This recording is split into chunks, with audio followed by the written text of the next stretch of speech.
नमस्कार, स्वागत है आप सभी का। आप देख रहे हैं इनसाइट। मैं हूं प्रीति सिंह। इस हफ्ते दुनिया भर में एक खबर ने सबका ध्यान खींचा। आईएमएफ चीफ क्रिस्टलिना जॉर्जिवा ने कहा है कि India has prove the daughters wrong. उन्होंने कहा कि इंडिया इज नाउ अ की growth engine of the global economy. IMF ने भारत की ग्रोथ रेट फिस्कल ईयर 26 के लिए बढ़ाकर 6.6% कर दी है। इसका मतलब यह है कि दुनिया की टॉप 5 जो इकोनॉमीज हैं उनमें भारत सबसे तेजी से बढ़ने वाला देश बना हुआ है, जबकि कई बड़े देश जैसे अमेरिका, यूरोप और चीन स्लो डाउन में हैं। आईएमएफ ने साफ कहा है कि भारत की मजबूत डोमेस्टिक डिमांड, गवर्नमेंट रिफॉर्म्स और डिजिटल ट्रांसफॉर्मेशन ने उसकी ग्रोथ को सस्टेन रखा है, भले ही दुनिया ट्रेड टेंशंस और टैरिफ जैसी चुनौतियों से जूझ रही हो। और सच ये भी है कि आज भारत केवल अपने लिए नहीं बल्कि पूरी दुनिया के लिए ग्रोथ ड्राइवर बन गया है।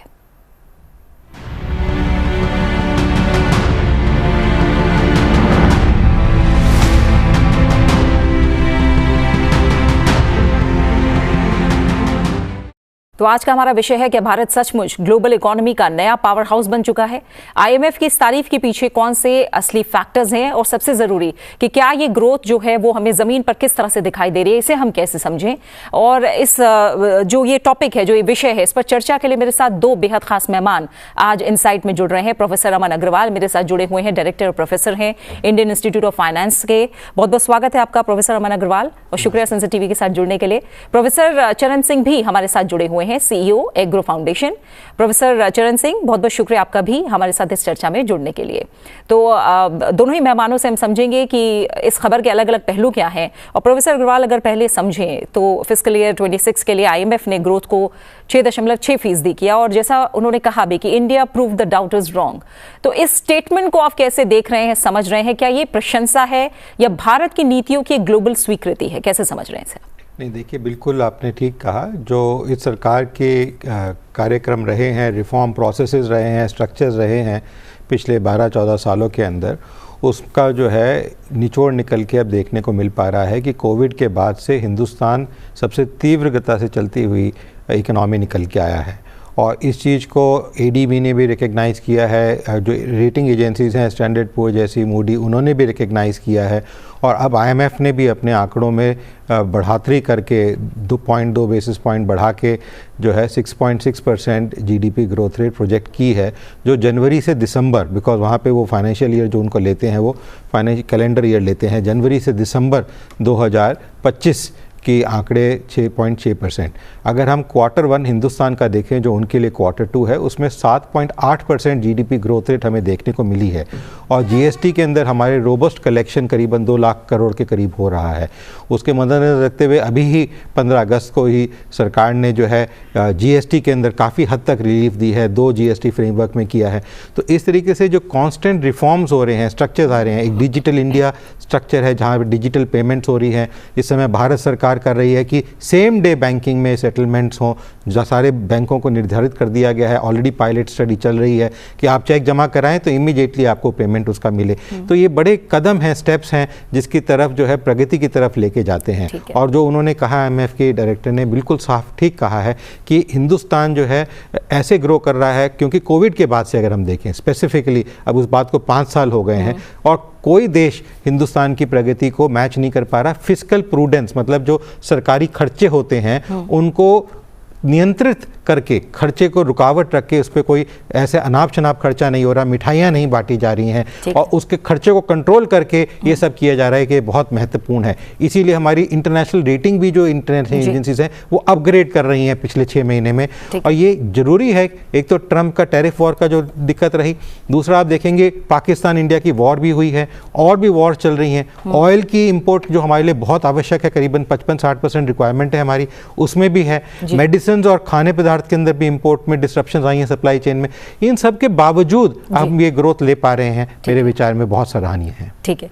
प्रोफेसर चरण सिंह, आप इस स्टेटमेंट को, आईएमएफ के स्टेटमेंट को कैसे देख रहे हैं? और साथ ही आईएमएफ चीफ ने कहा है India is a bright spot in a cloudy world. क्या ये संकेत है कि भारत अब जो इमर्जिंग मार्केट्स हैं उनका लीडर बन चुका है? मैं तो आईएमएफ में नौकरी कर चुका हूँ और इसलिए मैं अंदर से आईएमएफ को देख के आया हूँ। आईएमएफ जब कोई प्रेडिक्शन करता है या कोई ऑब्जर्वेशन करता है तो एकदम आंकड़ों के ऊपर करता है, कोई पॉलिटिकल स्टेटमेंट नहीं देता है। तो सॉलिड उनके पास जितनी देर तक के इकोनॉमिक आंकड़े नहीं होते हैं वो कुछ बयान नहीं देते। जैसे अभी भी प्रोफेसर अमन अग्रवाल जी ने कहा, बिल्कुल ठीक कहा। आप अगर ये ग्रोथ रेट देखिए पिछले 5 वर्षों, कोविड के दौरान हम में से, और मैं और अमन अग्रवाल जी उस टाइम भी डिबेट्स में आते थे, जिस प्रकार उस टाइम पे सरकार ने, वित्त मंत्री ने प्रोग्राम्स लेके आए, स्टिमुलस लेके आए, इस तरीके के स्टिमुलस के जो अभी के अभी नहीं लग रहे हैं, जो लॉन्ग टर्म जाएंगे। और उस दौरान जिस तरीके इन्होंने कैपिटल एक्सपेंडिचर बढ़ाया, और कैपिटल एक्सपेंडिचर हमेशा फ्यूचरिस्टिक होता है और कैपिटल एक्सपेंडिचर का मल्टीप्लायर बड़ा लॉन्ग टर्म होता है, उस टाइम पे जो स्टिमुलस दिए गए, इतनी सोच समझ के दिए गए, उनका हम आज ये सब असर देख रहे हैं कि हमारी ग्रोथ एकदम पूरी दुनिया में लोहे की तरह आगे बढ़ रही है। उसके बाद हुई रशिया यूक्रेन वॉर। क्योंकि हमारी नीतियां इतनी मजबूत थी और इतनी लॉन्ग टर्म उनकी इम्प्लीकेशन थी, कैपिटल एक्सपेंडिचर पे जोर दिया गया था और कुछ फंडामेंटल स्ट्रक्चरल चेंजेस किए जा रहे थे, उन नीतियों की ग्रोथ आगे बढ़ती गई, इन्फ्लेशन नहीं बढ़ी। जबकि विदेशों में, खास करके यूरोप, अमेरिका और इंग्लैंड में इन्फ्लेशन 9% हो गई रशिया यूक्रेन वॉर के बाद, हमारे यहाँ पे 5 और 6 के बीच चलती रही। वो प्रोवाइड पूरी स्टेबिलिटी कर रही थी इकोनॉमी को, एक जैसे बैकड्रॉप, एक स्केलेटल सिस्टम होता है, स्ट्रॉन्ग बैकबोन की तरह पूरी नीतियां खड़ी थी। उससे क्या हुआ है कि यहाँ ना तो यहाँ पर इन्फ्लेशन बढ़ी और ना ही ग्रोथ रेट पे कोई असर हुआ, ना ही फाइनेंशियल सेक्टर को कोई चोट आई, तो पूरी की पूरी ग्रोथ उसी तरीके आगे बढ़ती गई। उसका ही नतीजा ये है कि जब पूरी दुनिया में टैरिफ वॉर का जो एक बार जनवरी से, या यूं कह लीजिए नवंबर से, जो एकदम पूरा टॉर्नेडो आया है, इंडिया की मजबूत नीतियां, इंडिया का मजबूत स्केलेटल सिस्टम और स्ट्रॉन्ग बैकबोन नीतियों के कारण वैसे का वैसा ही खड़ा है और ग्रोथ पूरा आगे बढ़ी। फाइनेंशियल सेक्टर भी अच्छी रिकॉर्ड कर रहा है। ये सारी ग्रोथ का नतीजा ये निकल रहा है कि जीएसटी रिफॉर्म्स, जब पूरी दुनिया एकदम टर्मोइल और अनसर्टन से गुजर रही है, इंडिया पे कोई असर नहीं है। इंडिया अपनी पॉलिसी फोरसाइट और इंडिया अपनी पॉलिसी ट्रेजेक्ट्री उसी तरीके बना के बैठा हुआ है। जीएसटी में रिफॉर्म्स हो रहे हैं, ठीक है, टैरिफ वॉर हुआ, टैरिफ वॉर में भी कोई झुका नहीं है, आराम से अपनी पॉलिसियां अपना रहा है और उसका देखने को मिला अप्रैल टू जून की ग्रोथ। सब लोगों ने कहा था कि टैरिफ वॉर के कारण अभी बैकबोन टूट जाएगी, नहीं टूटी, स्ट्रांग उभर के सामने आई। तो हम लोग कर क्या रहे हैं? हम लोग नीतियों पे डिपेंड कर रहे हैं और छोटे जो हवा के झोंके आते हैं उनके साथ हम लोग इधर उधर नहीं जा रहे। हमने डाइवर्सिफिकेशन ऑफ एक्सपोर्ट्स भी शुरू कर दिया, कंट्रीज में जाके, बाकी कंट्रीज में जाके भी प्रचार किया। तो इंडिया की जो इमेज उभर कर सामने आ रही है वो ये समझ में आ रहा है कि ग्लोबल साउथ को लीडरशिप प्रोवाइड कर रहा है, नीतियों पे टिका हुआ है और इनकी नीतियां दूरदृष्टि से है। एक अखिरला पॉइंट में इस दौर में कहना चाहूंगा जो बहुत सेटिस्फैक्शन देता है इकोनॉमिस्ट को, और जो रेटिंग एजेंसीज और rest of the world multilateral agencies जैसे आईएमएफ हैं उनको भी एक बहुत विश्वास देता है, वो है जो विकसित भारत की चाल पर हम चल रहे हैं। 22 साल में डेमोग्राफिक डिविडेंड होने के कारण जो हमने विचार बना लिया है कि हमें विकसित होना है और हमारी सारी नीतियां विकसित की तरफ ही फोकस रहेंगी, बजट हो या वैसे एडॉक नीतियां हो, सबके नजर में एक ही विकसित भारत 2047 दिख रहा है। उससे सबके मन में एक बात बैठी हुई है कि पॉलिटिकल स्टेबिलिटी है, इकोनॉमिक पॉलिसी स्टेबिलिटी है और ये लोग उसको अचीव करेंगे। यही कारण है कि आप देख रहे हैं कि 2025 में हमारी ग्रोथ को आगे बढ़ाया गया, 6.6 कर दिया गया है। बिल्कुल प्रोफेसर अग्रवाल, क्योंकि जो ग्लोबल ग्रोथ एस्टिमेट है वो 3.2% है जबकि भारत 6.6% पर है। कई सारे जो कारण हैं, क्या फैक्टर्स हैं जो काम कर रहे हैं, अभी आप लोगों ने बताए और अभी प्रोफेसर चरण सिंह ने भी उनको डिटेल में बताया है। तो आप क्या किसमें कुछ और बातें जोड़ना चाहेंगे? जो ग्लोबल माहौल में भी, जो मुश्किल भरा ग्लोबल माहौल है, इस माहौल में भी भारत आगे बना हुआ है और भारत को ग्लोबल ग्रोथ इंजन बताया गया। क्या इसका असर अब देखें तो विदेशी निवेश यानी एफडीआई और पोर्टफोलियो इनफ्लोज हैं और साथ ही इन्वेस्टर के जो सेंटिमेंट है इस पर हमें तुरंत दिखाई देगा? बिल्कुल, अभी हमें ऑलरेडी दिखाई देने लग गया है। करीबन 7-7.5 बिलियन डॉलर हर महीने फॉरेन डायरेक्ट इन्वेस्टमेंट हिंदुस्तान में आ रहा है और जिस तरीके से फॉरेन पॉलिसी पिछले 10-12 सालों में चल रही है, जहाँ पे हिंदुस्तान को चाहे कॉन्ट्रडिक्टिंग नेशंस हो, मतलब कि जो देश एक दूसरे को आंख से आंख नहीं भाते हैं, उनके साथ भी हम व्यापार कर रहे हैं, बिजनेस कर रहे हैं, इकोनॉमिक टाइज कर रहे हैं, लोगों का आना जाना हो रहा है। जैसे अमेरिका या रशिया ले लें, पैलेस्टाइन और इजराइल ले लें, जॉर्डन ले लें, ये भी एक से ताइवान और चाइना ले लें, ये ऐसे देश हैं जो एक दूसरे के साथ देखते नहीं हैं एक दूसरे को, उसके बावजूद हमारा ट्रेड और मूवमेंट, लोगों का, बिजनेस का, चीज़ों का मूवमेंट हो रहा है। तो एक ही चीज़ जो देखने को मिल रही है, रणनीति देखने को मिल रही है कि ओवरऑल पर्सपेक्टिव, हम किसी भी समिट में जा रहे हैं, अभी आपने SCO समिट में देखा किस तरीके से हिंदुस्तान को बढ़ाई मिली, और टेररिस्ट UN की जो मीटिंग जनरल असेंबली हुई, वहाँ पे किस तरीके से सपोर्ट मिला बाकी सारे देशों से। तो एक ये जो सपोर्ट है, एक पॉजिटिव व्यू है हिंदुस्तान के प्रति। पहले एक हिंदुस्तानी के प्रति होता था कि एक मैथमेटिशियन है या साइंटिस्ट है, बड़ा पढ़ा लिखा है, अब एक हिंदुस्तान के प्रति भी, इकोनॉमी के प्रति भी, और वो चाहते हैं कि किस तरीके से, अभी UK के प्राइम मिनिस्टर आए हुए थे अपनी डेलीगेशन के साथ, उन्होंने किस तरीके से वो जुड़ रहे हैं, किस तरीके से हम प्रोजेक्ट कर सकते हैं साथ में, कैसे मिल बैठ के हम अपनी बात कर सकते हैं और अपनी इकोनॉमी को हम भारत की इकोनॉमी के थ्रू ग्रो कर सकते हैं। अब ये देखा जा रहा है किस तरीके से, जैसे आपने कहा इंजन ऑफ ग्रोथ विश्व का, अभी तक तो नेगेटिव ग्रोथ हो रही थी वर्ल्ड में। पहली बार IMF ने पिछले 3 सालों के अंदर 0.1% 10 बेसिस पॉइंट्स का बढ़ोतरी की बात की है कि ग्लोबल ग्रोथ में थोड़ी बढ़ोतरी देखने को मिल सकती है हमें। पर आप ये सोचिए कि अभी तक तो नेगेटिव ग्रोथ हो रही थी, फिर भी हिंदुस्तान पॉजिटिव ग्रोथ की तरफ जा रहा था, कोई नेगेटिविटी नहीं दिखाई दे रही थी, लोगों को खाना भी मिल रहा था, कोई सप्लाई चेन डिस्ट्रप्शंस नहीं देखने को मिल रहे थे, वैक्सीनेशंस भी मिले हैं, दवाइयाँ भी मिली हैं, कोई स्केयर क्रिएट हुआ, दोबारा कोविड आने की बात हुई, उसको एकदम से कैप्चर करके रोका गया, ऐसा नहीं किए कि एकदम से फैल जाए हिंदुस्तान के। ये सब जो कार्रवाई हो रही है बड़ी सिस्टमेटिक तरीके से। अब एयरपोर्ट लॉन्च हुआ, अभी रिसेंटली मुंबई में भी एक एयरपोर्ट लॉन्च हुआ है, नवी मुंबई के अंदर, वो ग्लोबल ग्रोथ को जोड़ते हुए किस तरीके से हिंदुस्तान को एक ग्लोबल हब बनाया जाए चीज़ों के लिए, और भारत के अंदर उसका बनाई हो, मतलब मेक इन इंडिया जो प्रोग्राम है उसको देखते हुए हिंदुस्तान में चीज़ बने और हिंदुस्तान की चीज़ विश्व में जाए। पहले भी हिंदुस्तान में बनती थी, बाहर की कंपनियां भी हिंदुस्तान में पिछले 20-25-30 सालों में आई हैं, बड़ी बड़ी कंपनियां, चाहे वो कार की कंपनियां हों, चाहे वो आर्म्स एम्यूनिशन की हों, चाहे वो एयरलाइंस की कंपनियां हों, उन्होंने हिंदुस्तान में आके चीज़ें बनाई हैं और बाहर बेची हैं, पर वो ये नहीं कहती हैं कि मेक इन इंडिया है। अब जो है कि मेक इन इंडिया का जो पॉजिटिव फील फैक्टर है, जो आज से 4-5 हज़ार साल पहले होता था कि हिंदुस्तान से माल आया है तो बड़ा क्वालिटी का माल है, खरीद लो, एक ये वापस आ रहा है, और इसकी वजह से हमारे ट्रेड जो बेनिफिट्स हैं वो भी हमें देखने को मिल रहे हैं। ठीक है। और प्रोफेसर चरण सिंह, अगर आप लोगों ने बहुत सारे फैक्टर्स बताए हैं, लेकिन ग्रोथ स्टोरी में अगर सबसे बड़ा योगदान समझा जाए तो वो किसका है? या फिर आप कहेंगे कि इंटीग्रेटेड अप्रोच जो रहा है, इंक्लूसिव सोच जो रही है, ये कहीं ना कहीं उसी का नतीजा है, क्योंकि डोमेस्टिक डिमांड है, डिजिटल रिफॉर्म्स हैं, इंफ्रास्ट्रक्चर इन्वेस्टमेंट है, काफ़ी सारी चीज़ें हैं, डिजिटल इंडिया, UPI और फिनटेक रेवोल्यूशन की वजह से हमने देखा रूरल और अर्बन दोनों सेक्टर में स्पेंडिंग बढ़ी। तो क्या ये डिजिटल पुश है जो भारत की ग्रोथ की रीढ़ है, या सारे फैक्टर्स हैं जो मिलकर काम कर रहे हैं? मेरे विचार में एक किस्म का कंड्यूसिव इकोसिस्टम बन गया है, एक दूसरे को फीड करते हैं, एक दूसरे को कॉन्फिडेंस जनरेट करते हैं। आप देखिए कि जब पूरी दुनिया में एकदम अभाव है पॉलिसी सर्टेनिटी का, पूरी जगह, हर जगह पॉलिसी अनसर्टेनिटी, टैरिफ वॉर, और कितने युद्ध हो रहे हैं, रशिया यूक्रेन का पूरा प्रयत्न किया जा रहा है, नहीं रुक रहा है, गाजा में अभी कल ही कुछ प्रयत्न के कारण रुका है, पर दुनिया भर में इतने ज्यादा युद्ध अभी भी चल रहे हैं। इंडिया ने क्या किया, एकदम मैच्योरिटी दिखाई, ऑपरेशन सिंदूर में एक मैसेज देना था, वो मैसेज दे दिया, युद्ध हमारा एम नहीं है। अगर हमने प्रगति करना है, हमें एक एनवायरनमेंट चाहिए जहाँ पे हम ग्रोथ कर सके, और ग्रोथ के लिए सिर्फ वेपन्स और मशीन्स एंड सबमरीन्स की जरूरत नहीं है, ओवरऑल ग्रोथ करना है।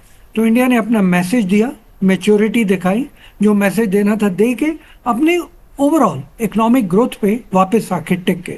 वो जो मैच्योरिटी है कि कितना मैसेज देना है, मैसेज देने के बाद फोकस आपका कहाँ है, वो मुझे लगता है बहुत क्लियर दुनिया समझ रही है। इसलिए जो ओवरऑल इको एनवायरनमेंट बन गया है, जो पॉलिसी सर्टेनिटी बन गई। दूसरी बात, आप देखेंगे कि यहाँ पर पॉलिटिकल सिस्टम, क्योंकि हमारे स्टेट्स और सेंटर की इलेक्शंस अलग अलग टाइम पे होती रहती हैं, बहस चलती रहती है, स्टेट इलेक्शंस अभी भी हो रही हैं, पॉलिटिकल सर्टेनिटी और पॉलिटिकल स्टेबिलिटी पूरी तरह से बनी हुई है, कोई अपीवल नहीं हो रहा है। आप जानते ही हैं फ्रांस में क्या हो रहा है, इटली में क्या हो रहा है, किस तरीके के अपीवल्स आ रहे हैं, यहाँ पर कुछ नहीं हो रहा है। एकदम सरकार कायम है, डिस्कशन हो रही है और डिस्कशन होनी भी चाहिए, वो हेल्दी चीज होती है। डिस्कशन हो रही है पर पॉलिटिकल स्टेबिलिटी बनी हुई है। पॉलिटिकल स्टेबिलिटी के अंदर जो जीएसटी रिफॉर्म एक कोऑपरेटिव फेडरलिज्म का कमाल का एग्जाम्पल है, उसके अंदर इतने बड़े रिफॉर्म्स ले आना इस पॉलिटिकल अनसर्टेनिटी के दौरान, एक side global uncertainty tariff war की, दूसरी साइड अंदर पॉलिटिकल सिस्टम में इलेक्शंस चल रहे हैं। पर जहां तक पॉलिटिकल इकोनॉमी का सवाल है, मेजर इकोनॉमिक इश्यूज का सवाल है, सब लोगों की राय कॉमन चल रही है, देश को आगे बढ़ाना है। वो जो कंड्यूसिव एनवायरनमेंट और इकोसिस्टम पूरा प्रिवेल कर रहा है, वो बहुत जरूरी है। इस इकोनॉमिक एनवायरनमेंट के अंदर आप ध्यान से देखिए कि इकोनॉमिक पॉलिसी कैसे कंडक्ट हो रही है। जो मॉनेटरी पॉलिसी है वो अपने आंकड़े और अपना इवैल्यूएशन करके कभी कम कर रहे हैं जब सोचते हैं कम की जरूरत है, कभी उसको होल्ड कर रहे हैं जब सोचते हैं कि अभी हमें थोड़ा सा कॉशियस अप्रोच की जरूरत है। इंडिपेंडेंट सेंट्रल बैंक जो मैडम एमडी ने कहा, वो सेंट्रल बैंक की इंडिपेंडेंस पॉलिसी इश्यूज तक आप देख रहे हैं इंडिया में हो रही है। तो इस तरीके हम लोग फिस्कल इश्यूज में फिस्कल रिफॉर्म्स ला रहे हैं। बहुत अच्छी बात अमन अग्रवाल जी ने कही थी, हम लोग यहाँ पर बड़ा केयरफुली फिस्कल डेफिसिट और डेट ऑब्लिगेशंस भी देख रहे हैं। अगर आप दुनिया के बाकी देश देखें, और उसी कारण रेटिंग एजेंसीज ने हमें इतनी अहमियत दी और हमें उसमें पॉजिटिविटी दिखाई। अगर दुनिया के बाकी देश देखें, उनका डेट टू जीडीपी रेशो 100 से ऊपर जा चुका है, हमारा 80 पे टिका हुआ है। और हमारा आज नहीं, अगर आप total trajectory of debt to GDP ratio देखो तो बड़ी बैलेंस अप्रोच के साथ जा रहे हैं। डेट हम ले रहे हैं, दो राय नहीं है, हम कैपिटल एक्सपेंडिचर कर रहे हैं। क्वालिटी ऑफ एक्सपेंडिचर अगर आप देखें और इन्वेस्टमेंट देखें, उसमें आप देखेंगे कि हम लोग क्वालिटी ऑफ एक्सपेंडिचर में बहुत जोर दे रहे हैं। लास्ट पॉइंट जो मैं कहना चाहूँगा, इंफ्रास्ट्रक्चर, बिल्कुल ठीक कहा गया। जहाँ हम एयरपोर्ट नए बना रहे हैं, बॉम्बे में अंडरग्राउंड मेट्रो बन रही है, उस तरीके पूरे देश में हम लोग इंफ्रास्ट्रक्चर बढ़ा रहे हैं। हवाई चप्पल से हवाई जहाज का जो प्राइम मिनिस्टर का थॉट है, वो हम लोग कर रहे हैं। नए एयरपोर्ट सामने आ रहे हैं और उन जगह पर भी हम लोग पहुंच रहे हैं, खास करके नॉर्थ ईस्ट में पहुंच रहे हैं जहां हम सोचते हैं कि ग्रोथ पोटेंशियल है। इस तरीके जो हिडन एरियाज ऑफ ग्रोथ है उनको टैप किया जा रहा है। जो एग्जिस्टिंग एरियाज ऑफ ग्रोथ है जीएसटी के थ्रू, उनको हम लोग आगे बढ़ रहे हैं। और इंफ्रास्ट्रक्चर सपोर्ट जो चाहिए, अब इस सब में सबसे बड़ी चीज चाहिए होती है, वो है technology support. Technology support MD ने, आईएमएफ ने खुद कहा कि इंडिया का जो यूपीआई सिस्टम है पूरी दुनिया में अभी वो लोहा माना जा रहा है। वो यूपीआई से आप हैरान होंगे, मैं तो रिजर्व बैंक में काम कर चुका हूं, आज से 15 साल पहले ठेले वाले के पास वो यूपीआई क्यूआर कोड नहीं होता था, पर पिछले 5 सालों में आप ठेले वाले के पास भी चले जाएं, उसके पास क्यूआर कोड है, आप पेमेंट अपने फोन से कर सकते हैं और देश के किसी भी कोने में चले जाएं। आज मैं आई एम शिलोंग से बात कर रहा हूं आपसे, इधर आने में, गुवाहाटी से यहां तक आने में रास्ते में छोटे छोटे ठेले, उन पर भी क्यूआर कोड पड़ा हुआ है। तो जिस तरीके पूरे देश में प्रगति हो रही है, जहाँ हिडन पॉकेट्स हैं वहां पर प्रगति हो रही है, ये पूरा इकोसिस्टम जो बन गया है, ये देश को मजबूती दे रहा है। इसलिए मैं कह रहा हूँ skeletal system, the backbone of the country एकदम मजबूत खड़ा है और उसकी मजबूती का कारण सरकार की नीतियां रही हैं। ठीक है, हमारे साथ जयंत दास गुप्ता जी भी जुड़े हुए हैं, फॉर्मर एम्बेसडर WTO। जयंत जी, आपका भी शुक्रिया हमारे साथ जुड़ने के लिए। तो जयंत जी, आपकी नज़र में क्या लग रहा है, जो वैश्विक अनुमान है भारत को लेकर वो इतने पॉजिटिव दिख रहे हैं, क्या ऐसी चीज़ें हैं जो ग्रोथ को फ्यूल कर रही हैं? रिपोर्ट में कहा गया कि India has shown strong resilience despite global headwinds. क्या ये रिजिलियंस रिफॉर्म्स का नतीजा है, कंजम्पशन लेड डिमांड का?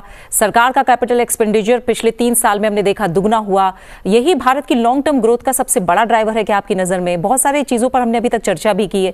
PLI स्कीम और मेक इन इंडिया ने मैन्युफैक्चरिंग में कितनी जॉब और इन्वेस्टमेंट पैदा की? क्या अब ये जो तमाम रिफॉर्म्स हैं अलग अलग जगह, वो अब रिजल्ट्स दे रहे हैं? वेलफेयर स्कीम्स जैसे DBT, PM आवास, जल जीवन मिशन, उज्ज्वला, क्या इनसे रूरल डिमांड है उनको भी असली बूस्ट मिला है? तो बहुत सारी चीजें हैं, क्योंकि समय कम है तो सब मिला के मैं आपसे आपका नजरिया समझना चाहूंगी इस पर। ये बात सही है कि कंजम्पशन डिमांड, हमारे पूर्व के वक्ताओं ने भी इस पर जोर दिया होगा।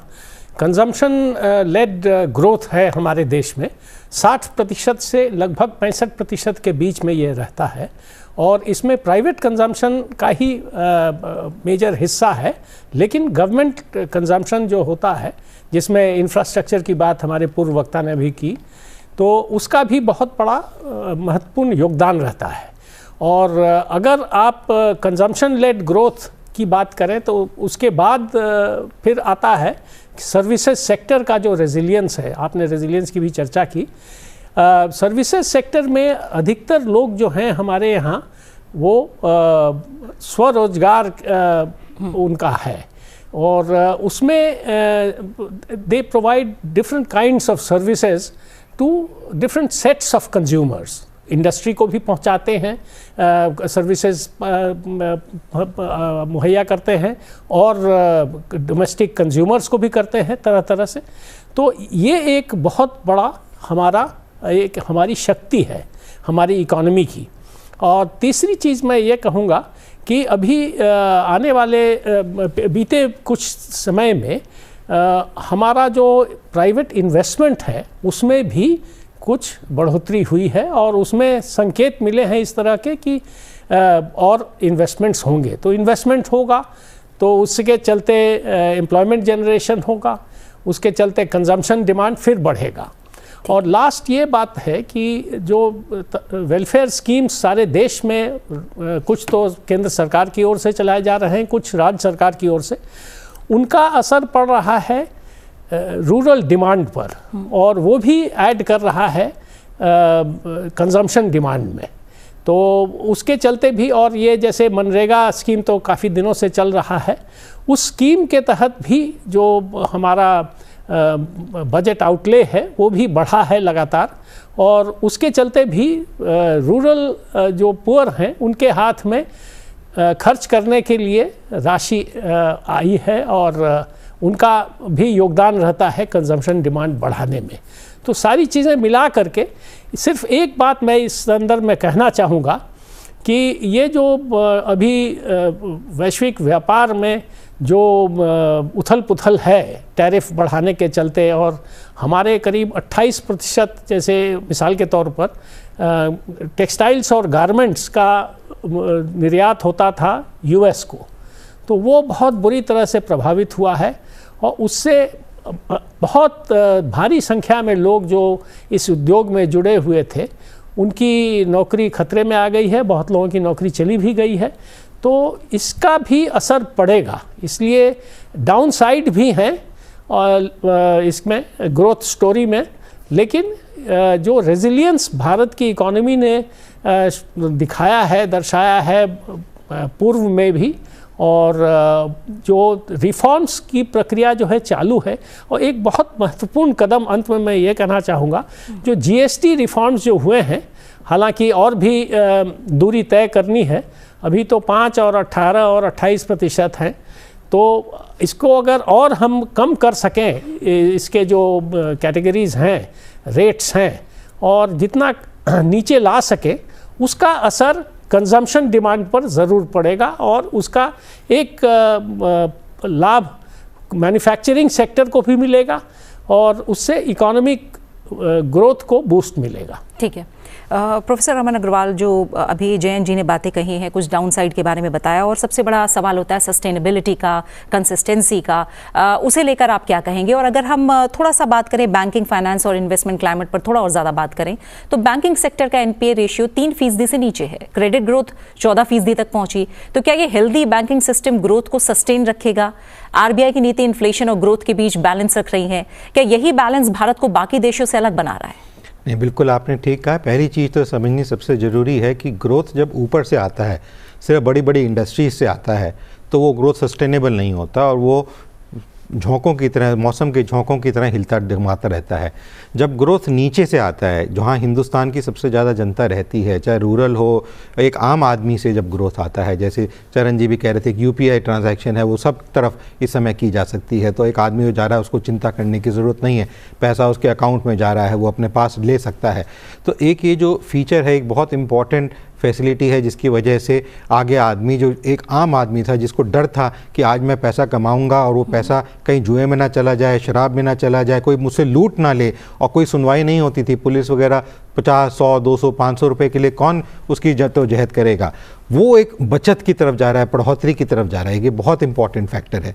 जहाँ ग्रोथ की बात है, मेरे विचार में सारे क्षेत्रों के अंदर हिंदुस्तान में, चाहे वो बैंकिंग लेके चलें जो हमेशा ही सुधरी रहा है, अगर हम 2007-8 की क्राइसिस को देखें या 1997 की वर्ल्ड क्राइसिस को देखें, या इवन जब हमारे को एक इकोनॉमिकली स्लगिशनेस आ गई थी, जब हम इकोनॉमी को ओपन किया गया मनमोहन सिंह ने, तब भी देखें तो बैंकिंग सेक्टर के बारे में ये हमेशा कहा गया है हिंदुस्तान के कि बहुत स्ट्रांग है, रिजिलियंट है, इसमें कभी भी प्रॉब्लम नहीं आई। और एक बहुत इंपॉर्टेंट चीज़, जो डिजिटल रुपी है जिसका पायलट ऑलरेडी चल रहा है, हिंदुस्तान ने बहुत बाद में शुरू किया, जबकि अमेरिका, चाइना और कुछ देशों ने पहले बात शुरू कर दी थी।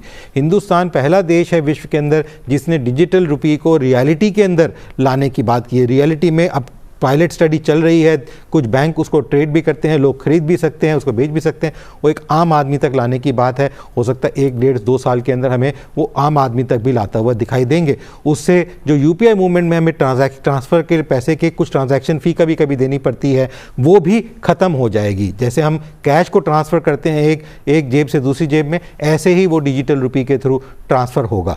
तो इस तरीके की जो स्कीम है, स्ट्रक्चर्स हैं, रिफॉर्म्स हैं, भारत सरकार एक आम आदमी, जैसे आपने डीबीटी, डायरेक्ट बेनिफिट ट्रांसफर की बात करी, वो एक आम आदमी से जुड़ती हुई चीज है। और लोग ट्रेडर से, जैसे इस बार भी जीएसटी में कहा गया कि लोगों की पेमेंट इमीडिएटली होनी चाहिए। एक बड़ा मेजर रिफॉर्म जीएसटी के अंदर था जो लोगों को नहीं दिखाई देता, कि जो लोग पहले इनपुट क्रेडिट लेना चाहते थे वो मिलता नहीं था, पर अब वो उन्होंने कहा कि इमीडिएटली उस क्रेडिट को दिया जाए, और अगर कोई लॉस भी हो रहा है उसको हम एडवांस करके एडजस्ट करें। तो एक बहुत बड़ी चीज है जो रिफॉर्म प्रोसेस में आम आदमी को सोचते हुए, ट्रेडर को सोचते हुए एक सरकार नीतियां बना रही है। ठीक है, और क्योंकि समय की कमी है, जयंत जी, आईएमएफ की रिपोर्ट के बाद भारत के लिए सबसे बड़ा नेक्स्ट स्टेप क्या होना चाहिए? रिफॉर्म्स को तेज करना या एग्जीक्यूशन पर ध्यान देना? और भारत की ग्रोथ स्टोरी का सबसे बड़ा सबक दुनिया के लिए क्या हो सकता है? भारत ने कई चीज़ों में बहुत ही बढ़िया प्रदर्शन किया है। जैसे अभी प्रोफेसर साहब ने भी जिक्र किया, डिजिटल टेक्नोलॉजी के एडॉप्शन में और उसको आम आदमी तक पहुंचाने में, और उसके चलते जो इकोनॉमिक बूस्ट हुआ है वो एक मिसाल है सारे विश्व के लिए। और बहुत सारे देशों में ये हम दे भी रहे हैं, इस टेक्नोलॉजी को हम शेयर कर रहे हैं, तो ये एक बहुत बड़ी चीज़ है। दूसरी बात है कि यूनिफिकेशन ऑफ मार्केट जो शुरू हुआ था, और जीएसटी जिसका लगभग अंतिम कड़ी है जिसकी, उसमें उसके चलते मार्केट को यूनिफाई करना और एक बहुत बड़ा मार्केट देना, एक प्रकार से अगर आप देखें तो कंज्यूमर्स हमारे यहाँ 145 करोड़ की आबादी लगभग है, उसमें से जो कंज्यूमर्स है, इतना बड़ा मार्केट चीन के अलावा और कहीं नहीं है। और ग्रोइंग मिडिल क्लास, तो ग्रोइंग मिडिल क्लास के लिए ये एक दूसरे देशों के लिए भी एक अट्रैक्टिव प्रोपोजिशन है कि यहाँ अगर मार्केट एक्सेस मिले या इसके साथ व्यापार का मौका मिले तो उनको भी फायदा होगा और भारत को भी उसका फायदा होगा। जी, और क्योंकि लास्ट जी बताइए। अंतिम बिंदु यह है कि रिफॉर्म्स के बिना हम एक जगह पर खड़े नहीं रह सकते हैं, टिके नहीं रह सकते हैं। हमें निरंतर आगे बढ़ते जाना है, रिफॉर्म्स करना है। जैसे ट्रांजैक्शन कॉस्ट घटे हैं डिजिटल टेक्नोलॉजी के अडॉप्शन से, उस प्रकार से ट्रांजैक्शन कॉस्ट और बहुत सारी चीज़ों में घटाने की ज़रूरत है। जो हमारे रेड टेप है उसको हटाने की ज़रूरत है, और एक प्रेडिक्टेबिलिटी लाने की ज़रूरत है। किसी भी नीति निर्धारण में प्रेडिक्टेबिलिटी होना चाहिए कि ये नीति जो हमने निर्धारित की ये 2 साल 5 साल के लिए ये स्थिर रहेगी। इसमें सुधार की गुंजाइश हमेशा हर जगह बनी रहती है, तो कई ऐसी बातें जिन पर ध्यान भी देना होगा। समय लेकिन यही पूरा हो गया। जयंत जी आपका, प्रोफेसर चरण सिंह आपका, प्रोफेसर अमन अग्रवाल, आप तीनों मेहमानों का बहुत बहुत शुक्रिया हमारे साथ जुड़ने के लिए। चर्चा से एक बात बिल्कुल साफ है कि भारत की ग्रोथ अब किसी संयोग या किस्मत की बात नहीं है, ये रिफॉर्म, रिजिलियंस और कॉन्फिडेंस की कहानी है। आईएमएफ की तारीफ बताती है कि भारत अब ग्लोबल इकोनॉमी में सिर्फ हिस्सा नहीं, आगे बढ़ने वाली ताकत बन चुका है। जैसा हमारे एक्सपर्ट्स ने भी कहा कि डिजिटल रेवोल्यूशन, इंफ्रास्ट्रक्चर पुश और स्ट्रॉन्ग डोमेस्टिक डिमांड ने भारत की नींव को मजबूत किया और ये मॉडल अब कई देशों के लिए उदाहरण बन चुका है। IMF ने कहा कि इंडिया प्रूव डाउटर्स रॉन्ग। अब हमें ये रफ्तार बनाए रखनी है ताकि आने वाले सालों में दुनिया कहे कि India did not just prove daughters wrong but India lead the way. इसी के साथ इनसाइट में फिलहाल इतना ही। आप बने रहिए सनसेट टीवी के साथ। नमस्कार।